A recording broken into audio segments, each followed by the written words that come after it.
मुख्य अधिकारी साहेबांकडे नागरिकांची विनंती. प्रभाग क्रमांक 6 मध्ये पावसाआधी तातडीची कामं करण्यात यावीत. प्रभाग क्रमांक 6 मधील नागरिकांनी पावसाळ्याच्या अगोदर तात्काळ काही महत्त्वाची नागरी कामं करण्यात यावीत अशी मागणी माजी नगराध्यक्ष द्वारकादास रामप्रसाद दुबे यांनी मुख्याधिकारी साहेबांकडे लेखी निवेदनाद्वारे केली आहे.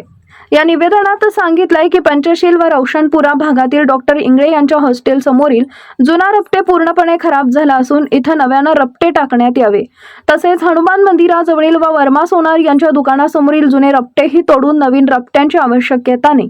बालाजी मंदिर परिसरात अर्पित अग्रवाल यांच्या दुकानाजवळ जुनी लोखंडी जाळी टाकून नवी जाळी बसवावी अशी ही मागणी करण्यात आली आहे. याशिवाय टांगा चौकात डॉक्टर गुल्लाणे यांच्या दवाखान्याजवळ व स्वर्गीय डॉक्टर रामदास भैया दुबे नगरपालिका शाळेजवळ नवीन रपटे बसवण्याची गरज असून टांगा चौकातील मेन रोड नाल्यावरही लोखंडी जाळी बसवणं आवश्यक आहे. ही सर्व कामे कमी खर्चात करता येण्यासारखी असून नागरिकांच्या सुरक्षिततेसाठी अत्यंत गरजेची आहेत. त्यामुळे येत्या पावसाळ्याआधीच ही कामं तातडीनं पूर्ण करावीत अशी विनंती करण्यात आली आहे. प्रतिनिधी मोहम्मद शब्बीर, महाराष्ट्र न्यूज मराठी, अकोला.